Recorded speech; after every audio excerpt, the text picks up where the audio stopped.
अस्सलाम वालेकुम नाज़रीन, प्रोग्राम एजुकेशन इन फोकस सां गॾु मां आहियां तव्हांजो होस्ट नवीद नाज़िम जतोई। नाज़रीन, कल तव्हां ॾिठो त सिंध हुकूमत बजट पेश कई आहे जंहिंमें तालीम जे हवाले सां जेका आहे 145 अरब रुपया रखिया विया आहिनि। जेका अख़बारनि में रिपोर्ट थियो आहे त सभिनि खां वधीक जेका हुकूमत रखिया आहिनि पैसा उहा तालीम जे हेड में रखिया आहिनि। पर जेकॾहिं थोरो असां हिन जो जेको तफ़सील सां जाइज़ो वठूं या हिन जो हिकिड़ो डायसेक्शन कयूं त ही 145 अरब रुपया जेका रखिया विया आहिनि उहा 134 अरब रुपया त असां लास्ट ईयर बि ॾिठा जेका हिननि रखिया। हुन में नॉन डेवलपमेंट जेका पैसा आहिनि उहा तमामु घणा आहिनि ऐं जेका डेवलपमेंट ते वेंदा यानी जेका तालीम जे बहितरी जे लाइ हूंदा उहा घटि पैसा आहिनि। बाक़ी जेका सैलरीज़ आहिनि हुननि में ख़र्चु थींदा या को जेका रनिंग या रिकरिंग एक्सपेंडिचर्स आहिनि पैसा तमामु घणा हुन में ख़र्चु थींदा।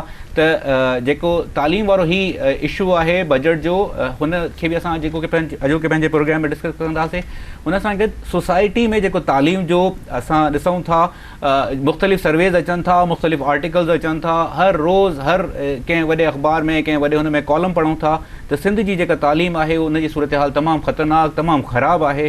त हिन ते बि अॼु असां पंहिंजे प्रोग्राम में जाइज़ो वठण जी कोशिशि था कयूं। हुन सां गॾु असां हिकिड़ो थोरो हिन हवाले सां बि टच कंदासीं त जेको मीडिया आहे असां जेको आहियूं असांजो किरदारु तालीम जे हवाले सां छा थी सघे थो इन सॼी जेका बहस में। छो त चवंदा आहिनि त मीडिया पंहिंजो किरदारु अदा सही करे तॾहिं माण्हू बहितर थी सघनि था, सभु शयूं बहितर थी सघनि थियूं। छा वाक़ई हिन सॼी सूरत हाल में मीडिया जो बि किरदारु आहे ऐं हुनजो किरदारु छा थी सघे थो?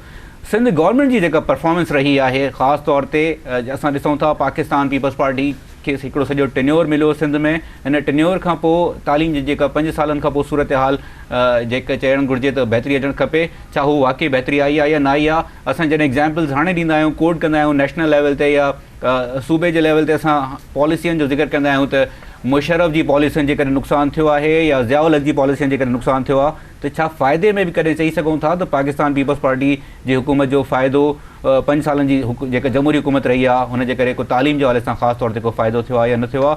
हिननि सभिनि इशूज़ ते डिस्कस कंदासीं। अॼु मुंहिंजा पंहिंजे मुअज़्ज़िज़ महिमाननि सां तारुफ़ कराईंदो हलां। मुंहिंजा पहिरियों महिमान आहिनि मंज़ूर चाटियो साहब, पाण तमामु सीनियर सहाफ़ी, काफ़ी जेका आहे तालीम जे हवाले सां कमु आहे, आर्टिकल्स बि मंज़ूर साहब वक़्तनि फ़वक़्तनि तालीम जे हवाले सां लिखंदा रहंदा आहिनि। मंज़ूर साहब सां बि गुफ़्तगू कयूं था। सर, तव्हांजी वॾी महिरबानी असांजे प्रोग्राम में आयो। ऐं असांजा ॿिया दोस्त आहिनि जेका महिमान आहिनि असांजा अली मिर्ज़ा साहब। तालीम जी जेका कैंपेन हुई सॼी जेका असां ॾिठी ज़रा सोचिए वारी, हुन जा डायरेक्टर बि रहिया आहिनि सॼी कैंपेन जा। हुननि हवाले सां बि डिस्कस था कयूं। डॉक्यूमेंट्रीज़ वग़ैरह ते बि तमामु घणो सिंध में जेका एजुकेशन जे हवाले सां थी उन्हनि ते बि कमु कयो आहे। अचो त पंहिंजे मुअज़्ज़िज़ महिमाननि सां गुफ़्तगू कयूं था। सर, तव्हांजी वॾी महिरबानी, आपकी बड़ी मेहरबानी अली, आप हमारे प्रोग्राम में आए। सर, मैं आपसे ये जानना चाहूँगा, सर पहिरों तव्हां खां शुरू था कयूं, हीअ सॼी जेका सूरत हाल आहे तालीम जी हाणे हुकूमत जे हवाले सां असां शुरू कयूं था। कल्ह जेका बजट पेश कई वई आहे हिकिड़ो तमामु घणो ॿुधायो थो वञे त असांजी टॉप प्रायोरिटीज़ में पैसा जेका आहिनि असां बजट जे हवाले सां रखिया आहिनि। तालीम खे असां जेको आहे तमामु घणी इंपॉर्टेंस ॾियूं था। जॾहिं कल्ह बजट स्पीच हले पई त ईअं पियो लॻे त ॼण असां बजट पेश करण खां पोइ जॾहिं इहा तक़रीर ख़तमु थींदी शायदि असां जेका आहे असांजो सूबो लिटरेसी में टॉप ते हूंदो। यूनिवर्सिटीज़ जा ऐलान, कॉलेजिस जा ऐलान, यूनिवर्सिटी में स्कूल्स में बजट एक्सपेंडिचर जे हवाले सां तव्हां वाक़ई सम्झो था त हीअ जेका बजट रखण खां पोइ सूरत हाल आहे उहा का बहितरी अची सघे थी हिन सॼी सूरत हाल में, या इहा सिर्फ़ु जेको चवंदा आहिनि गोरख धंधा आहे नंबर्स जो अंग अखर जो? न, का बहितरी कोन ईंदी। तव्हां ॾिसो त हीअ भले चवनि त असांजी टॉप प्रायोरिटी एजुकेशन बजट असां रखी आहे, पर ईअं न आहे। लोएस्ट प्रायोरिटी एजुकेशन बजट 145 अरब रुपए जो 145 अरब रुपया चवनि था असां रखिया आहिनि बजट में। तव्हां चओ था लोएस्ट प्रायोरिटी आहे? सर जी, त 134 बिलियन त तव्हांजा पघारनि में, हिननि जी कमीशननि में ऐं हिननि जा जेके ॿिया जेके फज़ूल ख़र्चूं आहिनि उन्हनि में हला वेंदा। ही बजट ॾिसो न, अलोकेशन तव्हां हिनखे हीअं वठो त हिकिड़ो त तव्हांजो करंट ख़र्चु आहे, करंट मतिलबु जेको हलंदड़ तव्हांजो ख़र्चु आहे, पघारूं आहिनि ब्यूरोक्रेसी जूं, उस्तादनि जूं ऐं इहो सभु कयूं। बजट में इनखे तव्हां छो था इंक्लूड कयो? तव्हां इहो ॾिसो त बजट हिननि वधाए केतिरी एजुकेशन जे लाइ रखी। हिननि जेका बजट वधाई उन जी मद में तव्हां ॾिसो त 7 बिलियन हिननि वरी डेवलपमेंट जे मद में खुटाए छॾिया। त तव्हां जेकॾहिं हिसाबु कंदऊं त हिननि एजुकेशन जे लाइ 0 बजट रखी। तव्हां चओ था एजुकेशन में ज़ीरो बजट Zero आहे, डेवलपमेंट में कटे हिते रखी छॾिया एक्सपेंडिचर जेका आहे पंहिंजो तरक़ियाती बजट में, ऐं बाक़ी जेका आहे उहा रिकरिंग आहे सॼो। जी, जेके पघारूं ॾींदा, पंहिंजूं कमीशनूं खाईंदा, बसि। कमीशन खाइण बि त सर हिकिड़ो वॾो तरक़ियाती कमु आहे न सर, हिन में तालीम जे हवाले सां जेकॾहिं वधीक कमीशन हूंदी त शायदि थोरो घणो अटेंशन महकमे में वधीक हूंदी, टाइम वधीक ॾींदा, महकमे में अटेंडेंस वधंदी, ईअं न आहे? न, तव्हां ॾिसो ईअं आहे त उन्हनि जा ज़बरदस्त घर ठही वेंदा, उन्हनि जूं ज़बरदस्त गाॾियूं ठही वेंदियूं, ऐं सिंध जो जेको ॿारु आहे उहो पुठिते रहिजी वेंदो, ऐं हमेशह इहो अॻु में बि थियो आहे, ऐं इहो थींदो रहे थो। तव्हां ॾिसो न त जेकॾहिं हिन गवर्नमेंट खे, हिन रियासत खे, चवंदा आहिनि न रियासत माउ हूंदी आहे, त हे पंहिंजे ॿारनि जे माउ पेरेंट्स पंहिंजे ॿारनि जी पढ़ाई जो कीअं इंतज़ामु कंदा आहिनि। के त पेरेंट्स अहिड़ा बि हूंदा आहिनि जेके पंहिंजो घर कोन ठाहींदा आहिनि, गाॾी कोन ठाहींदा आहिनि, पर सॼी कमाई इन्वेस्ट कंदा आहिनि ॿारनि जी तालीम ते। त हीअ जेका तव्हांजी गवर्नमेंट आहे, हीअ जेका तव्हांजी रियासत आहे, हीअ सो कॉल्ड जेका चवनि था तव्हांजी माउ आहे, त उहा हितां जे ॿारनि जे तालीम जे लाइ कहिड़ो बंदोबस्तु थी करे? Zero budget, nothing for new schools, nothing for new development. त पोइ तव्हांजी जेको आहे सो एजुकेशन लिटरेसी रेशो जेको आहे उहो तव्हांजो कीअं वधंदो? मंत्री साहब, पर इहा जेका फैक्ट्स एंड फिगर ॾियूं था ज़रे घटि जेका थोरी घणी असांखे अॻिते पोइ हिते नंबरनि जे जेको आहे हेर फेर सां, इहो त पंजाब ऐं KP ऐं बलूचिस्तान में बि नज़र अचनि था न। हुते डेवलपमेंट एक्सपेंडिचर जेका बजट जो टोटल हेड आहे उहो ईअं ई था ॾिसूं, त हुते बि ईअं ई आहे मोरलेस। पोइ हुते कीअं तरक़ी आहे? असां जॾहिं सर्वेस जी ॻाल्हि था कयूं या ॿियनि आर्टिकल्स जी ॻाल्हि था कयूं, त असां ही छो पोइ हिते आहियूं? ॾिसो, उहो उन मां ख़बर पवंदी आहे त तव्हांजो जेको लिटरेसी रेशो आहे उहो केतिरो आहे। मिसाल तौरु सिंध में 50% जेके ॿार आहिनि they are out of schools. सही आहे, पंहिंजे स्कूलनि खां उहे ॿार आहिनि। 56% असांजूं नियाणियूं जेके आहिनि उहे स्कूलनि खां ॿाहिरि आहिनि। इहो वॾो इंडिकेटर आहे, इहो ॾेखारींदो आहे त तव्हांजी एजुकेशन केतिरी प्रायोरिटी आहे। इन जी भेट में तव्हां पंजाब में ॾिसो, इन जी भेट में तव्हां ख़ैबर पख्तूनख्वा में ॾिसो, ख़ैबर पख्तूनख्वा में हुते वॾे जेको आहे सो टर्माइल थो हले, हुते मिलिटेंसी आहे, हुते तमामु घणी जेको आहे सो तालिबान 2500 स्कूल जेको आहे बमनि सां उॾाए छॾिया आहिनि। पर निस्बतन तव्हां ॾिसो त हुननि जो जेको लिटरेसी रेशो आहे उहो कुझु सिंध खां बहितरु आहे। इवन जेको फाटा आहे हुननि जो, फाटा यानी ट्राइबल एरिया जेके आहिनि, उन्हनि जो एजुकेशन रेशो ऐं एजुकेशन स्टैंडर्ड सिंध खां बहितरु आहे। इहे केतिरियूं ई रिसर्च, केतिरियूं ई जेको आहे सो फैक्ट्स फिगर साम्हूं आया आहिनि। असर वारनि जी तव्हां जेकॾहिं रिसर्च खणी साम्हूं ॾिसो त फाटा जी जेका एजुकेशन आहे इट्स बेटर देन सिंध्स एजुकेशन। हुननि जो एजुकेशन स्टैंडर्ड, हुतां जो ॿारु अंग्रेज़ी पढ़ी सघे थो, हिसाबु करे सघे थो, ऐं जेको आहे बहितर नमूने उन्हनि कॉन्फिडेंस गेन करे वरितो आहे फाटा में। पर उन जी भेट में तव्हां सिंध में ॾिसो त बिल्कुलु तबाही आहे। सही।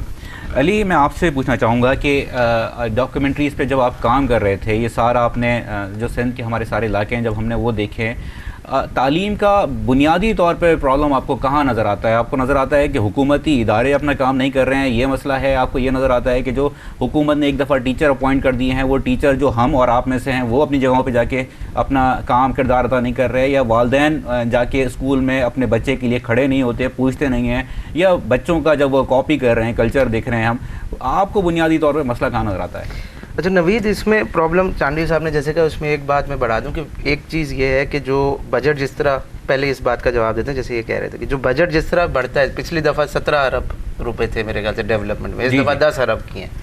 हम एक चीज़ भूल जाते हैं कि जो पिछली दफ़ा 17 अरब रुपए थे वो भी ये पूरे तरीके से खर्च नहीं कर सकते। अच्छा, ये तो शायद उन्होंने उस चीज़ से बचने के लिए अब 10 अरब रुपए रख लें कि शायद ये 10 अरब खर्च कर सके, 17 तो कर नहीं सके थे। ये सिर्फ सिंध का ही प्रॉब्लम नहीं है, ये तमाम सूबों में। जो मेरी नज़र में मैनेजमेंट का प्रॉब्लम है कि फंड्स कैसे एलोकेट करने, किस चीज़ के लिए करने और किस चीज़। दूसरा जो सवाल आप मुझसे कर रहे हैं वो बड़ा इंपॉर्टेंट है कि कौन इसमें सिंसियर नहीं है। मेरे ख्याल से कोई भी सिंसियर नहीं है। नंबर 1, हम एजुकेशन में जब डेवलपमेंट की बात करते हैं तो हम उसको कनेक्ट कर देते हैं इंफ्रास्ट्रक्चर से। असल डेवलपमेंट हमें इंफ्रास्ट्रक्चर में नहीं चाहिए, और बदकिस्मती से सिंध में तो इतना बुरा हाल है, अगर हम कंपैरिजन करते हैं बाकी 3 सूबे बशमूल फाटा, आज़ाद कश्मीर और गिलगित बल्तिस्तान के, तो हमारा नंबर 7वां ही होगा। क्यों? क्योंकि हम लोग तो सबसे ज़्यादा इंफ्रास्ट्रक्चर पे करते हैं। हमारा कुछ इंटरनेशनल डोनर एजेंसियों से भी जब हम लोगों ने बात की, देखा, तो वो सिंध में इन्वेस्ट करने को तैयार नहीं है। उसका रीज़न है कि वो कहते हैं यहाँ पे करप्शन इस हद तक है कि हम उसका बयान ही नहीं कर सकते। नंबर 2 जो जिस चीज़ में इंफ्रास्ट्रक्चर से जब हम इसको कर देते हैं, क्योंकि इंफ्रास्ट्रक्चर आपको नज़र आता है, उस पर आप पॉलिटिकल माइलेज लेते हैं, उस पर आप वोट लेते हैं, उसके बाद असल इन्वेस्टमेंट मेरे एक नज़र में और जो हमें समझ में आया वो ये है कि आप बच्चों को तालीम क्या दे रहे हैं, आप बच्चों को तालीम किस तरह की दे रहे हैं। स्कूल तो एक बरामदे में भी बन सकता है, एक वडेरे की औताक में भी अगर आप उसको कहें तो वो भी आपको एक जगह दे सकता है, वहाँ पर एक अच्छा टीचर और आपको एक अच्छा जो वहाँ पर आपको जो टीचिंग करने वाला और प्लस आपको करिकुलम चाहिए अच्छा, वो चीज़ कोई तैयार नहीं है। टीचर्स हमारे स्कूलों में आते नहीं, सिंध में सबसे ज़्यादा एब्सेंटीज़म है टीचर्स की, टीचर्स हमारे स्कूलों में नहीं आते। वो क्यों नहीं आते? क्योंकि आप उसको देखते हैं कि वो पॉलिटिकल अपॉइंटीज़ हैं, उनको पॉलिटिकल पार्टीज़ के जो लोगों ने रखा है। Teachers are left over of society, मतलब जब हमारे सिंध में ख़ास तौर पर मैं बात करता हूँ, जब कोई कुछ नहीं बन पाता, चाहे वो डाकिया भी ना बन जाए, पोस्टमैन भी ना बन सके, कांस्टेबल भी ना बन सके, तो कहते हैं ये उस्ताद बना दो, मास्टर लगा दो इसको, वो मास्टर बन जाता है आके स्कूल में। तो आप कैसे उनसे एक्सपेक्ट करें कि वो बच्चों को उस तरह की तालीम देंगे जिससे वो आज सिंध के लिए या पाकिस्तान के लिए तरक्की का काम करें। नंबर 2 जो सिंध गवर्नमेंट की एक और चीज़ जो मुझे सबसे ज़्यादा इख्तिलाफ़ है मेरे ख्याल से, कि लिटरेसी लेवल को बढ़ाने के लिए हम बग़ैर सोचे समझे बच्चों को स्कूल से लेके पोस्ट ग्रेजुएट यूनिवर्सिटी तक हम इनरोलमेंट करवा रहे हैं। इनरोलमेंट करवा के चाहे वो नकल से पास हो या अकल से पास हो, ज़्यादातर नकल से हो रहे हैं। हम पोस्ट ग्रेजुएट लाड़काना, शिकारपुर, खैरपुर, आप हर जगह जाके देखें, वहाँ पर नकल करके लोग मास्टर करते हैं। एक बड़ा अच्छा वाक़या कि हम एक यूनिवर्सिटी, सिंध की यूनिवर्सिटी का बंदा आ गया हमारे पास नौकरी लेने के लिए, एमए इंग्लिश था, तो उसने अंग्रेज़ी की स्पेलिंग लिखी इंग्लिश, तो वो थी ENGLESH। तो मैंने कहा यार आपने तो एमए इंग्लिश की है, तो कह रहा मैंने स्पेलिंग तो सही लिखी ENGLES। हमने कहा ठीक है।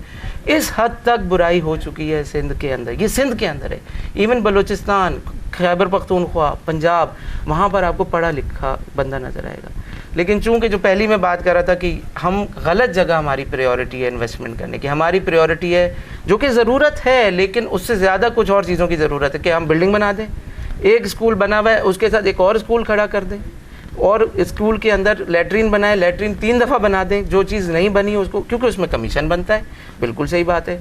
मगर जब मैं तालीम के करिकुलम को ठीक करूँ, करिकुलम में मैं ये नहीं कहता कि हम रिलीजियस उन चीज़ों पे नहीं जाते, लेकिन 1+1 मैथमेटिक्स को, जनरल साइंस को, आपकी जो बच्चे की प्ले ग्रुप में एनालिटिकल स्किल बनाने वाली चीज़ों को बढ़ाने की बात करें, उस पर कोई बात नहीं करेगा, क्योंकि नवीद वो 20 साल के बाद नज़र आएगा।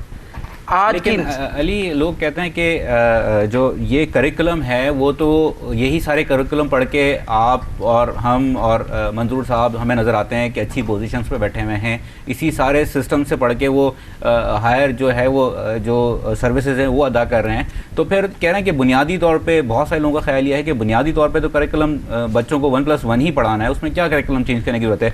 मैं चाहूँगा आपसे भी इस बात का जवाब लूँ, और मैं मंजूर साहब तव्हां खां भी हिन जो जवाब वठणु चाहींदुमि। जेकॾहिं इजाज़त हुजे तो मां हिकिड़े मुख़्तसर ब्रेक वठां। नाज़रीन, हिकिड़ो मुख़्तसर ब्रेक जो वक़्तु आहे, तालीम ते गुफ़्तगू कयूं था। 550 मिलियन रुपीज़ रखिया विया आहिनि, पैसा रखिया विया आहिनि 44,000 स्कूलनि जे लाइ। त छा केतिरो सफिशिएंट अमाउंट आहे? जेका अली मिर्ज़ा ॻाल्हाइनि पिया त सिर्फ़ु असांजो इंफ्रास्ट्रक्चर खे ते ध्यानु ॾियणु ई असांजो तालीम खे ध्यानु ॾियणु हूंदो आहे, त वाक़ई इहो जेका आहे सफिशिएंट अमाउंट आहे, उन हवाले सां बि न हिन ते गुफ़्तगू कयूं था। हिन मुख़्तसर ब्रेक खां पोइ असां सां गॾु रहिजो।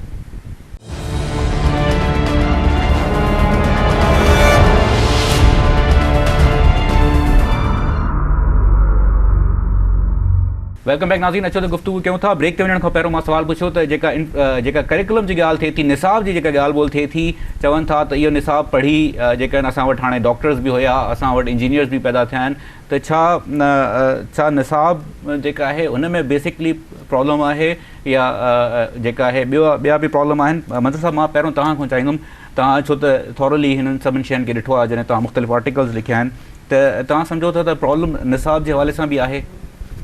जी बिल्कुलु आहे। अब सॼो तव्हांजो जेको निसाब आहे उहो आउटडेटेड आहे। तव्हांजी जेका साइंस पढ़ाइनि था उहा कई डिकेट्स अॻु जेके रिसर्च थी आहे ऐं जेके शयूं उते अप्लाई थियूं हुयूं या अप्लाइड साइंसिस तव्हांखे जेके हिते पढ़ाइनि था, त कई डिकेट्स असां पुठिती आहिनि। थियणु हीअं खपे त तव्हांजी जेका यूनिवर्सिटीज़ आहिनि, चवंदा आहिनि न त यूनिवर्सिटीज़ आहे छा, हर को तव्हांखे चवंदो साईं जिते वञी पढ़िबो आहे। ईअं न आहे। यूनिवर्सिटी उहा जॻह आहे साईं जिते इल्मु पैदा थिए, तव्हां सॼे पाकिस्तान में नज़र फेराए ॾिसो त तव्हांजी का हिकिड़ी यूनिवर्सिटी आहे जेका इल्मु पैदा करे, जेका इनोवेशन करे, जेका नई शइ ॾिए ऐं जेका पोइ हिन मुल्क ते अप्लाई कजे। थिए छा थो त हीअ सॼी जेका हिननि जी एजुकेशन आहे साइंटिफिक टेक्नोलॉजी वारी, हीअ ॿाहिरां खणी था अचनि ऐं हेठी लेवल ते, ऐं ख़ासि करे जेका पाकिस्तान जे करिकुलम में साइंस जूं जेके शयूं आहिनि उहो त तमामु घणो आउटडेटेड, तमामु घणो अॻिते जॾहिं डेवलपमेंट थी वञे को चेक करण लाइ तयारु कोन्हे को त इन में केतिरी जेको आहे सो तरक़ी थी वई आहे, केतिरो जेको आहे सो अॻिते वधी विया आहिनि, पर हिते अञा ताईं जेको आहे सो तव्हांजो आउटडेटेड शयूं स्कूलनि में पढ़ाई। साहब पर मां उहो ई चवंदुमि त हू त आर्ग्यूमेंट ॾियनि था, चई सुठा इंजीनियर्स पैदा कया आहिनि, सुठा डॉक्टर्स पैदा कया आहिनि, असां पोइ आउटडेटेड शयुनि खे पढ़ी कीअं पैदा किया आहिनि। इसका मैं एक जवाब देता हूँ। मैं वैसे इससे आपसे इख्तलाफ करता हूँ कि आप जो कह रहे हैं ना कि 20 साल पहले की जो आप बात करते हैं ना, एजुकेशन इज मतलब एक जनरेशन होती है। आप हम जो अभी हम लोग आए हैं, शायद हम लोग लकी हैं, हमने थोड़ा बहुत किताबें पढ़ ली, हमें एक लाइब्रेरी जाने का हमारी स्कूल में एक शौक, वो हम शायद प्रिविलेज थे कि हमें वहाँ पे लाइब्रेरी मिल गई और हम लाइब्रेरी जाने का शौक था। मगर अगर आप ओवरऑल सिचुएशन देखें पूरे पाकिस्तान में, तो जो बच्चे आए हैं वो बुरे हैं आउटकम के लिहाज से 60s और 70s के बच्चों से। आप ये कैसे कह सकते हैं कि वही लोग अब बेहतर आ रहे हैं? नहीं, मेरे ख्याल से नहीं। अगर आप प्रोफेशनलिज्म को पूरे पाकिस्तान में देखें तो वैसा डॉक्टर भी नहीं है, वैसा इंजीनियर भी नहीं है, वैसा सोशल साइंटिस्ट भी नहीं है और वैसा कोई स्किल्ड पर्सन भी नहीं है जैसे पहले होते थे। तो ये बात कि तालीम ने फ़र्क नहीं, तालीम ने तो फ़र्क लाया है। तालीम का निज़ाम हमारा बुरा हुआ है और बुरा होने से उसका आउटकम भी आ रहा है। आप जितनी भी रिसर्च उठा लेंगे कि अब जो लोगों के एसर की रिपोर्ट है, आप उसी की बात करते हैं, तो उसमें स्किल कहाँ बता रहे हैं? बच्चों में स्किल तो नहीं है, सिंपल मैथमेटिक्स की स्किल्स नहीं है, छोटी सी जो पहली दूसरी तीसरी जमात के बच्चों की, वो जो कि एक अच्छे आप बड़े डेवलप कंट्रीज से ना करें, आप ही के साथ आज़ाद हुए हुए मुल्क, हम इंडिया से भी नहीं रहते, आप श्रीलंका से मिसाल ले लें, आगे पीछे आप थाईलैंड से मिसाल ले लें, इन तमाम मुल्कों से देख लें हमारा कहाँ पे पहुँचे हुए। मगर ये जो आप कह रहे हैं कि वो कि अब हमारा तालीम का निज़ाम बेहतर है और लोग उसी तरह निकल रहे हैं, निकल तो रहे हैं, लेकिन उनका नहीं, मैं ये नहीं कहता। वो कहते हैं कि जब आप कह रहे हैं कि करिकुलम की बात है, जो निसाब तब्दील होना चाहिए, यही निसाब पढ़ के तो आपके पहले डॉक्टर्स पर प्रोड्यूस हुए हैं, इंजीनियर पैदा हुए हैं। आपने कहा कि हमारे पास इंजीनियर भी हैं, डॉक्टर, इनका मैं हाल बताऊँगा। तहाँ भली उर्दू सिंधी में ॻाल्हाए। हाँ, मैं आपको इनकी सिंधी में जी मां तव्हांखे चयो ॿुधायां त तव्हां चयो न त डॉक्टर बि असां वटि आहिनि, इंजीनियर जी जी जी। तव्हां इस्पतालनि में वञी तव्हां ॾिसो त जेके मिसाल तौर लिथोट्रिप्सी जी मशीन आहे, को अहिड़ो डॉक्टर कोन्हे को जेका लिथोट्रिप्सी जी मशीन ऑपरेट करे सघे। करोड़नि जी मशीन, डायलिसिस मशीनूं करोड़नि जूं तव्हांजी इस्पतालनि में पयूं आहिनि, पर तव्हां वटि को डॉक्टर कोन्हे जेको उन्हनि खे डायलिसिस मशीन हलाए सघे।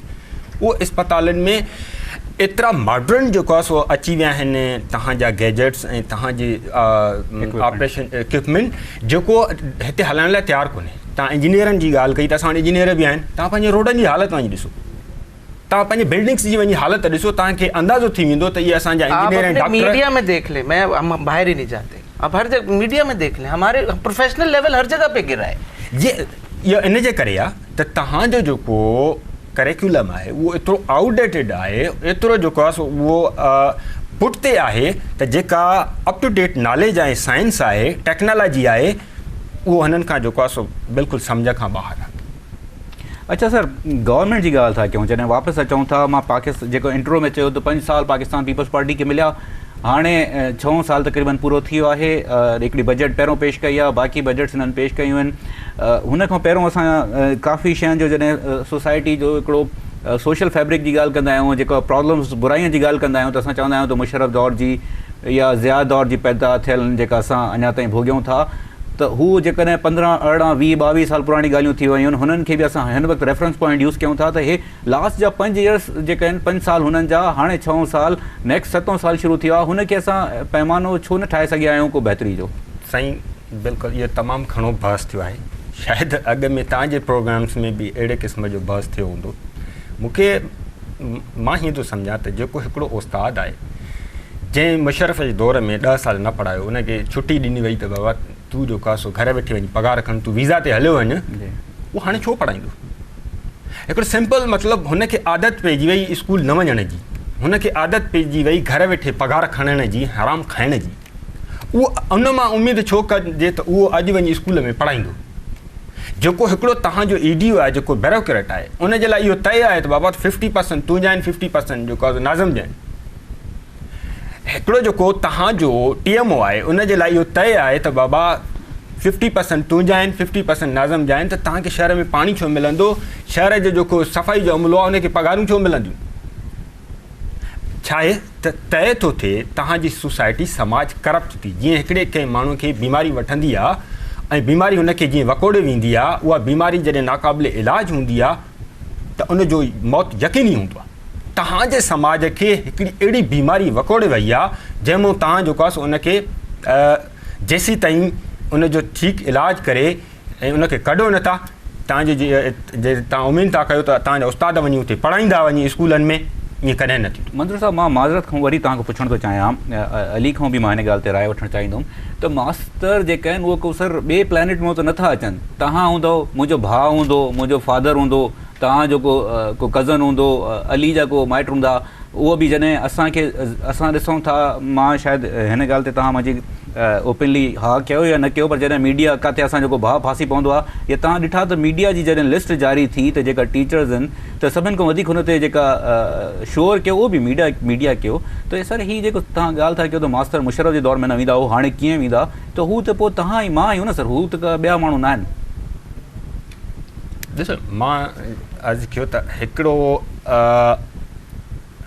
इंटेंशन हुनजो इहो ठही वियो त मूंखे स्कूल वञिणो ई न आहे घर वेठे पघार खणणी आहे हुनखे मक़सदु तव्हां ई मूंखे टीचर खे टीचर बि त तव्हां ई मां आहियूं न सर जी तव्हां असां आहियूं तव्हां असांखे बीमारी लॻी सघे थी जी पोइ बीमारी जेकॾहिं तव्हांजी नाक़ाबिले इलाज आहे मुंहिंजी आउं कीअं ठीकु थींदुसि मां बिस्तरे ते पियो हूंदो जेको तव्हांजो टीचर आहे उनखे इहा जेको आहे सो बीमारी लॻल आहे त बाबा घर वेठे पघार खणी आहे वीज़ा ते वञिणो आहे पढ़ाइणो न आहे या हुनखे आदत पइजी चुकी आहे जंहिंखे तव्हां भले बीमारी चओ उहो कॾहिं बि स्कूल वञी पढ़ाईंदो कोन्हे ऐं एग्ज़ैक्टली तव्हांजो थिए ईअं थो तव्हांजे समाज में तव्हांजो जेको उस्तादु आहे उहो घर वेठे पघार खणे थो उहो स्कूल वञी कॾहिं न पढ़ाईंदो जेसीं ताईं तव्हां ॾिसो न इहो गवर्नमेंट जो कमु आहे त उहो उस्तादु जेको पढ़ाए नथो त उहो पघार छो थो खणे इन जे करे थो खणे त उन में वरी जेको ब्यूरोक्रेट आहे उनजो शेयर आहे इहा हिकिड़ी मतिलबु चेन आहे बिल्कुलु चेन आहे इंटरकनेक्टेड तव्हांजी जेका न हिकिड़ी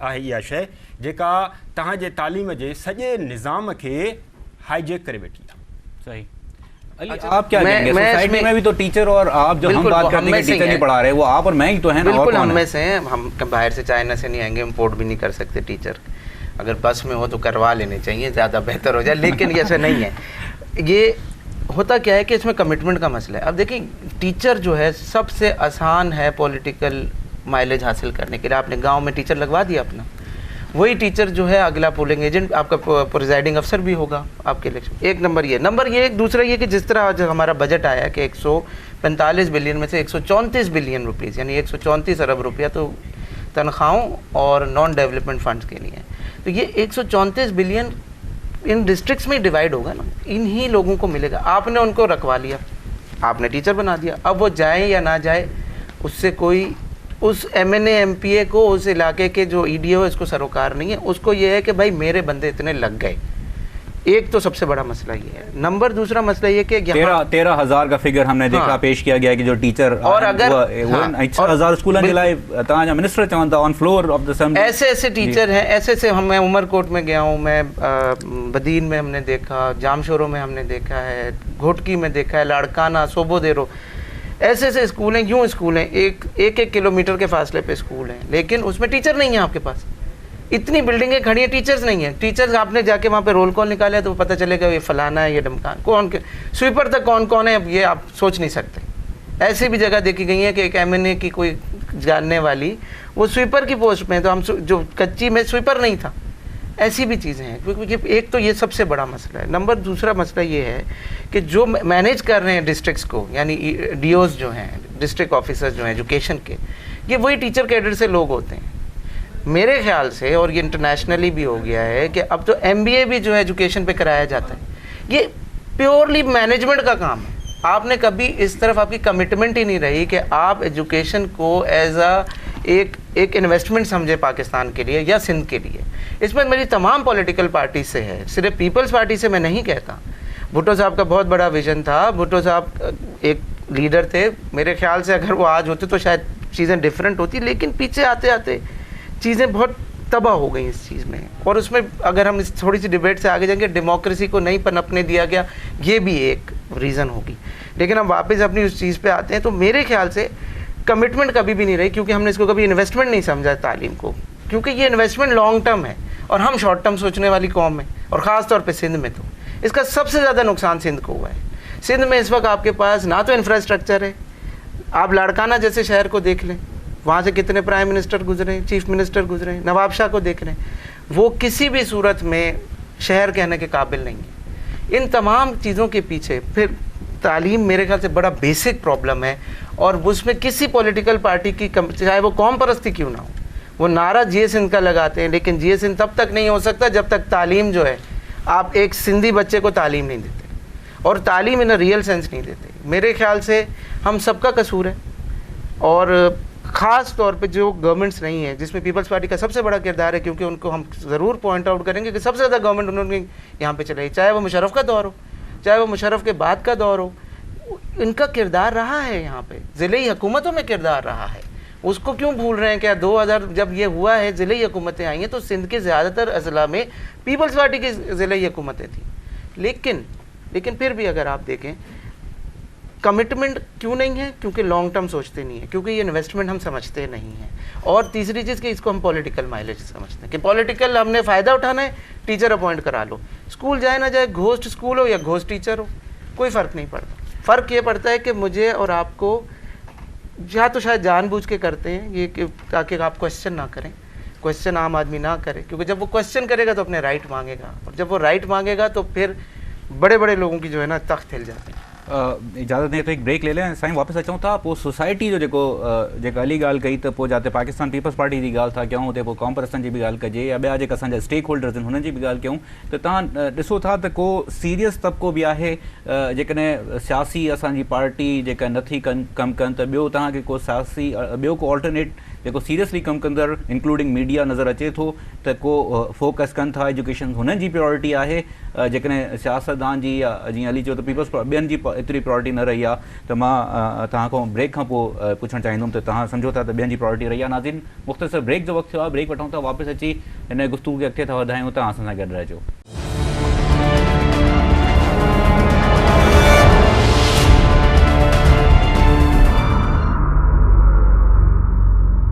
वेलकम बैक नाज़रीन, अचो तो गुफ्तगू इस सिलसिले के अॻिते था वधायूं। तालीम जे हवाले सां असां गुफ्तगू कयूं था। बजट जेका कल्ह पेश कई, हुन जा असां फैक्ट्स एंड फिगर तव्हांजे साम्हूं रखिया। एक्सपेंडिचर जेका अमाउंट आहे उहा बि तव्हांजे साम्हूं, यानी पघार ॾियणु ऐं जेको सिलसिलो हले थो उहा बि तमामु वॾो आहे। मंज़ूर साहब जो चवणु इहो आहे त ज़ीरो बजट असां रखी आहे, अंग अखरनि सां उन्हनि प्रूव बि कयो, जेका असां तालीम जी बहितरी जे लाइ रखी हुजे, इहे सभु पघारनि में वेंदियूं, कमीशन में वेंदियूं, या इंफ्रास्ट्रक्चर जे नाले ते जेका असां ख़र्चु कंदा आहियूं हुननि जा जेके कमीशन्स आहिनि हुननि में वेंदियूं। पर जेकॾहिं बुनियादी तौर ते तालीम जो जेके सिस्टम खे सुधारण जे लाइ असांखे ॾिसणु घुरिजे, त हुन में का सीरियस अमाउंट जेका आहे उहो नज़र नथो अचे। मां ब्रेक ते वञण खां पहिरियों सुवालु पुछियो त जॾहिं पाकिस्तान पीपल्स पार्टी खे असां इल्ज़ाम ॾियूं था त हुननि जेका आहे का ख़ासि कारकर्दगी न ॾेखारी आहे पंहिंजे सॼे गवर्नमेंट में, हुकूमत में, त छा जेका सोसाइटी जा ॿिया हिसा आहिनि, ॿिया फ्रैक्शन्स ऑफ सोसाइटी आहिनि, हुननि जा हिन हवाले सां केतिरो असांखे सीरियसनेस नज़र थी अचे? जी मंज़ूर साहब, तव्हां कीअं था ॾिसो, जेकॾहिं पीपल्स पार्टी खे माइनस कयूं, पोइ असांजा ॿिया सिविल सोसाइटी आहे, असांजी कॉम परस्त पार्टियूं आहिनि, असांजा मीडिया आहे, सिंध में त तमामु घणो फ्लरिश क़िस्म जो मीडिया आहे, त तव्हां कीअं था ॾिसो त ॿियनि जो किरदारु तालीम खे एॾो सीरियस वठण जे हवाले सां तव्हां कीअं था ॾिसो, तव्हांखे नज़र अचे थो?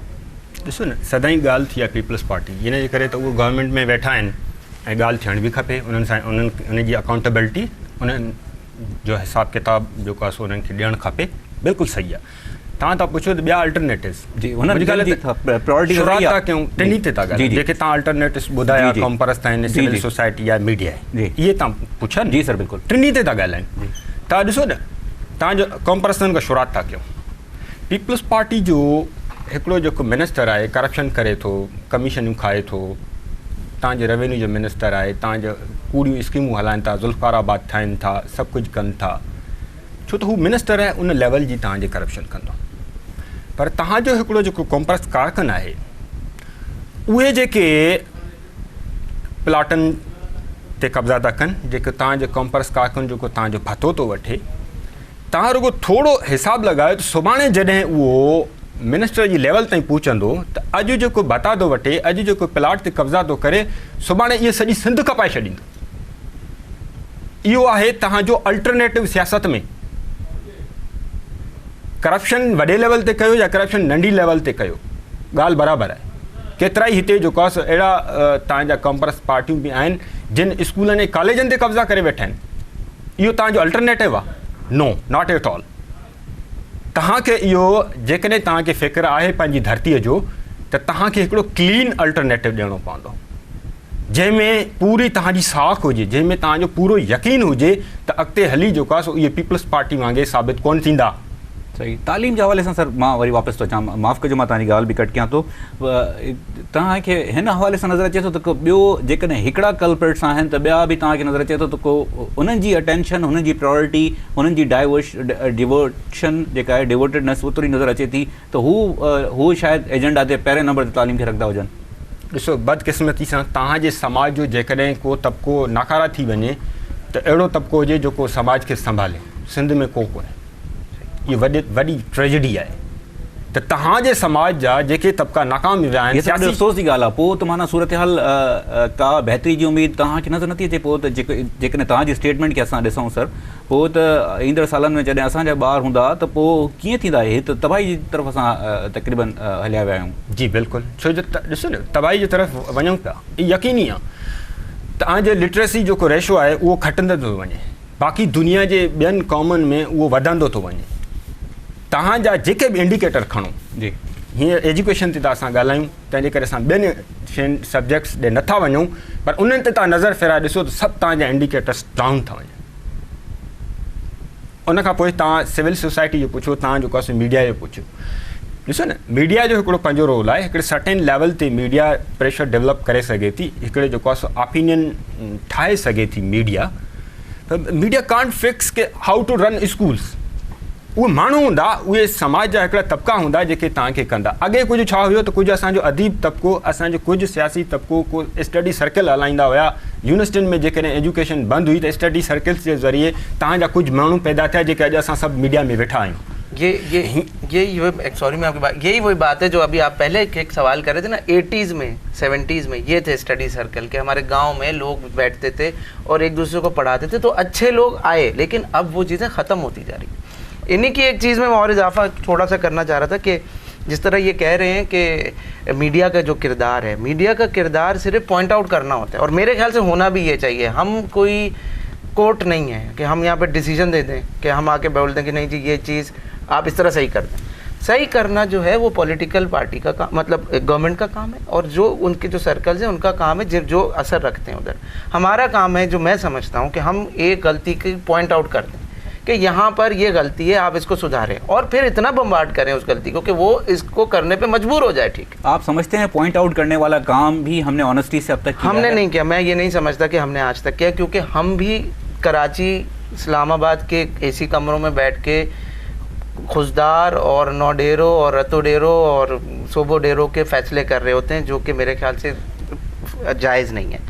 नंबर 2, एक और चीज़ जो इसको थोड़ा सा अगर हम बनाएं, जो एक पहले मैं बात कर रहा था, हमारा जो करिकुलम और जो हमारे जो लोगों को पढ़ाने का तरीका है वो लोकल और ख़ास तौर पर रूरल सोसाइटी से इतना डिस्कनेक्टेड है कि बच्चों को जो हम पढ़ा रहे हैं वो उधर अपने आप को रिलेट नहीं कर सकते। मिसाल देता हूँ मैं आपको, एक बच्चे ने ज़िंदगी में जो है जीप नहीं देखी होगी, कोई उमरकोट से आगे जहाँ पर है पिजारो जीप नहीं देखी होगी, आप कायदे में लिख देते हो जीम से जीप, वो जीम से जीप कभी रिलेट ही नहीं करेगा अपने आप को। आप उनको इतना डिस्कनेक्टेड कर रहे हैं अपनी सोसाइटी से कि वो पढ़ने पे उसको कोई चाम नज़र नहीं आता।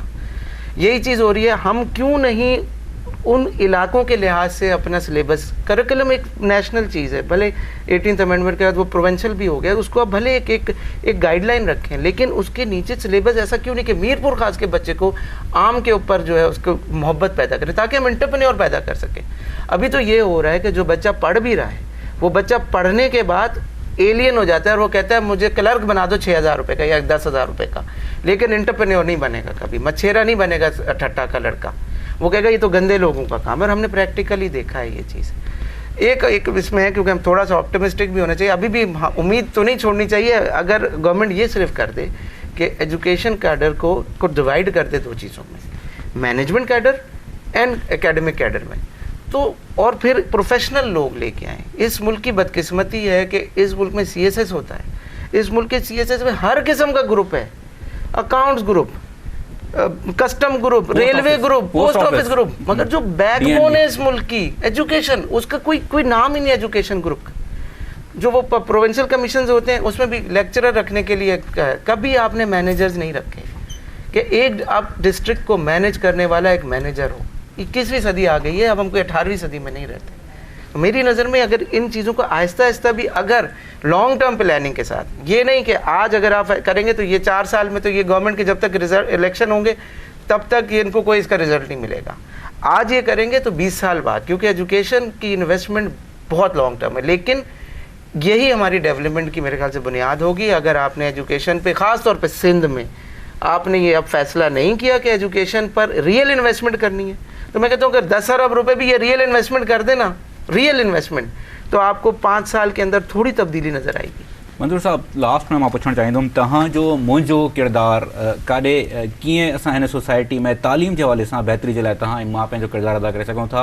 इंडिविजुअल तौर ते हुकूमतनि खे त असां ज़ाहिरी ॻाल्हि आहे जॾहिं बि हिन प्रोग्राम में ॻाल्हायूं था हुनजी पंहिंजी ज़िम्मेवारी थिए थी, हुननि खे त असां बिल्कुलु हिन खां आज़ादु नथा करे सघूं, त को हुनजी ज़िम्मेवारी असां अदा कयूं। पर ज़ाती तौर ते जॾहिं मंज़ूर साहब जी ॻाल्हि थिए थी, हिकिड़ो प्लेटफॉर्म आहे माशाल्लाह एॾे वॾे प्लेटफॉर्म ते डॉन जे कमु था कयो, या नवी जी ॻाल्हि थिए थी, पोइ असां पंहिंजी ॻाल्हि पंहिंजो कमु कीअं अदा कयूं जेको असां पंहिंजे दिली तौर ते इहो ज़मीर खे इहो चई सघूं त शायदि असां पंहिंजो किरदारु अदा कयूं था?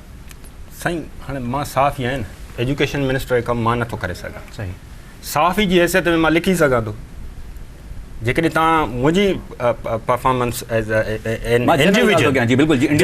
इंडिविजुअल्स छा कनि, त हू पंहिंजी जेका हुननि जी हैसियत आहे उहो साफ़ ई आहे, उहो समाज जे कंहिं बि तबिके सां जेको आहे सो वास्तो रखे थो।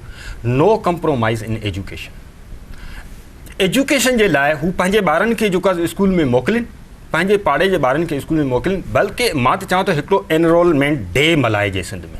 हिते कल्चरल डे अलाए छा छा तव्हां मीडिया वारा बि पाण मल्हाईंदा हो कल्चरल डे, हिकिड़ो एनरोलमेंट डे मल्हाए ऐं ड्रॉप आउट खे रोकण जे लाइ बि डे मल्हाए। एनरोलमेंट डे ते छा हुजे, नंढड़े ॿार खे गुलनि जा हार पाराए, उनखे हिकिड़ो स्कूल बैग ॾेई स्कूल में वठी वञूं, ऐं उन सां एॾो जेको आहे सो हिकिड़ो वॾो हिकिड़ो मजमू हुजे त उहो ॿारु रियलाइज़ करे त सभ खां बेस्ट इम्पोर्टेंस मुंहिंजी ज़िंदगी में जेकॾहिं शइ आहे त उहो स्कूल आहे। छो जो मूंखे गुलनि जा हार पाराए, मूंखे जेको आहे सो स्कूल में अची वेहारे विया आहिनि, ऐं मूंखे जेको आहे सो इन ते ॾिनो आहे त हुनजो सॼी ज़िंदगी उन शइ ॾे ध्यानु रहंदो। एनरोलमेंट डे सिंध में मल्हाइणु तमामु घणो ज़रूरी आहे, बजाए जो असां हे मीडिया वारा तव्हां सभु कल्चरल डे ऐं जेको आहे कयो था पंहिंजी जाइ ते ठीकु आहे, पर एजुकेशन डे या एनरोलमेंट डे हिकिड़ो रखो था। सर, मां माज़रत सां एजुकेशन डे रखूं, ॿार खे तव्हां गुलनि जा हार पाराए छॾे अचो, हुते टीचर न वेठो हुजे, या ॿियो ॾींहुं जॾहिं तव्हां ॿारु स्कूल वञे त हुते ॾिसे त जेका हेॾा मूंखे जेका माण्हुनि जो मजमूओ छॾे वियो, अॼु त हिते अंदरि उस्ताद टीचर खे टंगू टाली करे स्कूल में जेको आहे पहुचाइणु खपे। अॻे ज़माने में इहो थींदो हो न, जेको ॿारु स्कूल न वेंदो हो त हुनखे टंगू टाली करे जेको आहे स्कूल में पहुचाईंदा हुया। ईअं तव्हांखे करिणो पवंदो, हर ॻोठाणनि खे, हर माण्हू खे ईअं करिणो पवंदो त हाणे कंहिं बि तरीक़े सां जेकॾहिं उनजे इलाइक़े में टीचर नथो अचे त हू कंप्लेन करे उन टीचर खे हटाइनि ऐं अहिड़ो टीचर रखाइनि जेको रेगुलर उनजा स्कूल अटेंड करे। इसकी फाइनल बात ये कि अगर इसी को अगर हम प्रैक्टिकल चीज़ें देखें तो लोकल बॉडी सिस्टम जो था, जो बलदियाती निज़ाम था, उसमें एक बहुत बड़ा इंपॉर्टेंट फैक्टर एजुकेशन भी था। उसको एजुकेशन को अब निचले लेवल पे, ग्रास रूट पे लेके जाना चाहिए। पेरेंट्स और कम्युनिटी जो स्टेक होल्डर हैं उस स्कूल के, उनका उसमें किरदार होना चाहिए ताकि वो टीचर को अकाउंटेबल कर सके। उसका कोई किरदार इस तरह हो कि वो जब वो ना आए तो वो टीचर को लेके, वो तो उन्होंने किया ना, वो बोलते हैं एसएमसी बनाई, लेकिन एसएमसी कितनी मौसर है वो हम सबको पता है, उसमें कौन कौन है ये भी इस डिबेट में ही नहीं जाते। लेकिन मैं कह रहा हूँ एक रियल जिसकी जो बोर्ड ऑफ गवर्नर का हुआ, हर स्कूल हेड मास्टर जो प्रिंसिपल है जो उसको एक पावर्स देने चाहिए बिल्कुल ग्रास रूट पे। अगर आप डेमोक्रेटिक हैं तो इस चीज़ को माने और उन पे ट्रस्ट करें, फिर पेरेंट्स को उसके अंदर रखें ताकि वो टीचर्स को लेके, ताकि ये जिस तरह कह रहे हैं ना कि उठा के लेके जाएं, तो तब हम उनको उठा के लेके जा सकेंगे। लेकिन हमें इतना मीडिया को कम से कम अपने अंदर भी एजुकेशन एमरजेंसी लगा देनी चाहिए, और जितना ज़्यादा हो सके जहाँ पर आपको एजुकेशन के मतलब एजुकेशन जहाँ पे नज़र ना आ रही हो, जहाँ पे आपको बुराई नज़र आ रही हो, आप वो बम्बार्ड कर दें पूरी सोसाइटी में। बड़ी मेहरबानी आपकी। अली मिर्ज़ा हमारे प्रोग्राम में है, मंजूर साहब तव्हांजी वॾी मेहरबानी तव्हां असांजे प्रोग्राम में आयो। हुन ते गुफ्तगू अञा बि अॻिते ॿुधाईंदासीं, बजट जे हवाले सां बि ख़ासि तौर ते जेका हीअ फैक्ट्स एंड फिगर आहिनि हुन ते बि असां प्रोग्राम कंदासीं, पर हिन वक़्तु प्रोग्राम जो वक़्तु पूरो थो थिए। तव्हांजी वॾी मेहरबानी।